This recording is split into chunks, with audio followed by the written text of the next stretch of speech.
السلام علیکم ورحمۃ اللہ وبرکاتہ۔ بھائی میں نے نہ تو ان خاتون کو دیکھا ہے نہ ان کی کوئی ویڈیو دیکھی ہے، ان کے صرف پروگرام کے حوالے سے ہم نے جو علماء کی رائے سنی تھی وہ بیان کی ہے، اور ان کے حوالے سے عاقل صاحب بھی کچھ مضمون پڑھے ہیں۔ اگر ماجرا ایسا بے پردگی کا ہے تو وہ قطعاً اہل علم سے نہیں ہو سکتی۔ السلام علیکم ورحمۃ اللہ۔ بھائی واٹس ایپ پہ تو کال نہیں ہوتی، آڈیو میسیج ہی بھیج دیں، میں سن کے اس کا جواب دے دیتا ہوں۔ جی السلام علیکم۔ آپ شیخ توصیف الرحمانی ہے نا؟ آپ کو بہت بہت سلام مولانا۔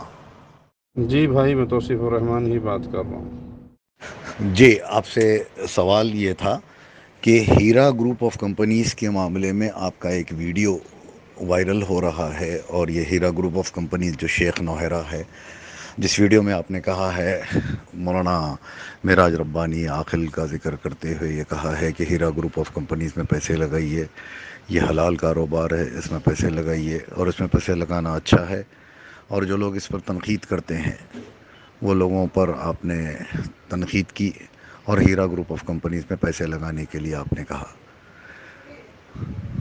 اس کے بعد اکتوبر 2018 میں نوہیرا شیخ کو گرفتار ہوئی حیدرآباد میں، وہ ہندوستان میں۔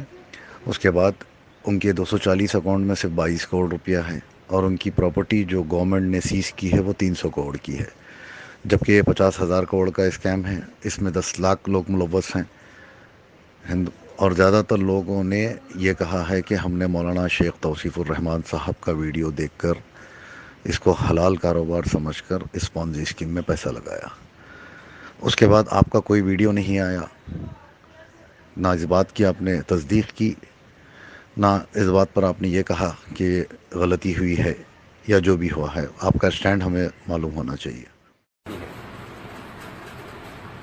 سائل کہتا ہے انڈیا میں ایک ہیرا گروپ مسلم کمپنی ہے جو حلال پروفٹ دیتی ہے، اس کمپنی میں پیسہ لگانا کیسا ہے؟ ہیرا گروپ ایک ذمہ دار گروپ ہے، علماء کی سرپرستی اسے حاصل ہے، اہل ایمان کا ایک گروہ ان کے ساتھ ہے علماء کی صورت میں۔ میں شخصی طور پہ جانتا ہوں اس گروپ کو، یہ الحمدللہ بہت اچھا کام کر رہے ہیں۔ ایک تو ان کی تجارت اللہ کی رحمت سے حلال تجارت ہے، اور علماء کی سرپرستی ان کو میسر ہے۔ شیخ معراج ربانی حافظہ اللہ، شیخ جلال الدین قاسمی حافظہ اللہ، اور ہمارے جدہ سے عاقل بھائی حافظہ اللہ، ان کا ان کے ساتھ قریبی تعلق ہے، اور علماء کا ایک بہت بڑا گروہ ہے جن کا ہیرا گروپ سے تعلق ہے، اور وہ ان کے معاملات کو دیکھتے بھی ہیں، رہنمائی بھی کرتے ہیں۔ اور ہیرا گروپ کی جو چیئرپرسن ہیں ڈاکٹر صاحب، اللہ ان پہ رحمت فرمائے، وہ خود اہل علم میں سے ہیں اور علماء کی قدردان ہیں، بلکہ بلا تفریق مذہب و ملت وہ مجبور انسانیت کی مدد کرتی ہیں، جن تک بھی ان تک جس کی بھی خبر پہنچ جائے ان کے ساتھ کھڑی ہوتی ہیں، مدد کرتی ہیں، اور یہ گروپ بہت اچھا ہے، اس کی تجارت میں حصہ لیجئے۔ کچھ لوگ اپنے ذاتی مقاصد کے لیے ان کے خلاف گاہے بگاہے نیٹ کے ذریعے کچھ نہ کچھ دشمنی میں کہتے رہتے ہیں، تو یہ وہ لوگ ہیں جو اپنے ذاتی مفادات کی بنا پر یا اپنی ذاتی دشمنی کی بنا پر یا ڈاکٹر صاحب کے ایک دینی رجحان کو اور دینی امیج کو خراب کرنے کے لیے اغیار کے کارکن بن کر ان کو بدنام کرنے کی ناکام اور جھوٹی کوشش کرتے ہیں۔ تو ایسے لوگوں کے پروپیگنڈے میں نہ آئیے، بلکہ ان کے ساتھ جو ساتھی ملنا چاہے تو انہیں ہماری طرف سے یہ تسلی ہے اللہ کی رحمت سے کہ ان کے ساتھ علماء کی جماعت موجود ہے، اہل علم موجود ہیں، اور ڈاکٹر صاحب خود اہل علم میں سے ہیں۔ اللہ ان پہ رحمت فرمائے، ان کے کاروبار میں، ان کے مال میں، ان کی جان میں مزید ترقی دے، برکتیں دے، عزتوں سے نوازے، اور جو سازشی ان کے خلاف سازشیں کرتے رہتے ہیں، اللہ ان کے شر سے اس گروپ کو، ڈاکٹر صاحب کو، ان کی پارٹی کو، ان کے ساتھیوں کو محفوظ رکھے۔ السلام علیکم ورحمۃ اللہ وبرکاتہ۔ اللہ آپ پہ رحمت فرمائے، آپ کو برکتوں سے نوازے۔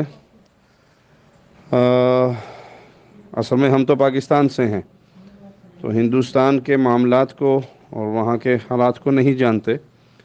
رہا معاملہ ہیرا گولڈ کا، تو جو ہندوستان کے مشائخ جن کو ہم جانتے ہیں وہ انہوں نے ان کی تعریف کی۔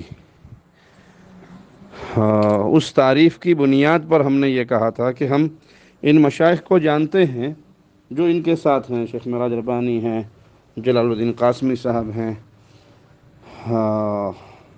جدہ سے عاقل بھائی ہیں. یہ مختلف ساتھی ہیں جن کو ہم جانتے ہیں اور یہ ان کی تعریف کرتے ہیں, یہ اس کے کاروبار کو درست جانتے ہیں. بلکہ جو ہمیں اس وقت رپورٹس ملی تھی وہ یہ کہ دیوبندی بریلوی ان کی دینی خدمات پر اور اہل حدیث ہونے کی بنیاد پر ان کی مخالفت کرتے ہیں. تو اس لحاظ سے ہم نے ان کی تعریف کی. اس وقت تک ان کا معاملہ ٹھیک تھا, وہ دین کا کام بھی کر رہی تھی اور دعوت کے کام میں بھی پیش تھی, انسانیت کی خدمت میں بھی تھیں. سیاست ایک ایسی گندی چیز ہے کہ جس میں جو انسان داخل ہو جاتا ہے وہ اپنے اصل راستے سے ہٹ جاتا ہے. میں یہ سمجھتا ہوں کہ ڈاکٹر صاحبہ جب سیاست میں داخل ہوئیں تو ایک تو وہ دینی کام سے بالکل گئیں اور دینی لائن ان کی بالکل چینج ہو گئی, اور ان کو وہی میوزیکل شو اور فلم سٹارز کے ساتھ, اور وہ ان کو اس میدان میں نہیں جانا چاہیے تھا. وہیں سے ان کا خرابی کا معاملہ شروع ہو گیا. بلکہ ایک کلپ میرا اس وقت بھی کسی نے ریکارڈ کر کے یوٹیوب پہ ڈالا تھا, مجھ سے کسی نے سوال کیا تھا اور بعد میں نے دیکھا وہ یوٹیوب پر تھا کہ جب انہوں نے اپنا چہرے کا پردہ کھول دیا تو میں نے کہا بھی یہ اہل علم کا طریقہ نہیں ہے کہ وہ سیاست میں آئی ہیں تو وہ چہرے کا پردہ بھی کھول دیا اور میوزیکل شو بھی ہونے لگے, اور یہ ساری خرابیاں اسی سیاست کی وجہ سے ہیں. تو بھائی ہمارا اس وقت تعریف کرنا وہ صرف ان علماء کی تعریف کی بنیاد پر تھا جن علماء کو ہم جانتے ہیں, جنہوں نے ان کی تعریف کی تھی. ان کی تعریف سن کے ہم نے ان کے حوالے سے تعریف کی, اور جب وہ اس میدان سیاست میں آئی تو ہمارا اس سے کوئی تعلق نہیں ہے اس سارے معاملے سے, اور ہم ان سے برات کا اعلان کرتے ہیں.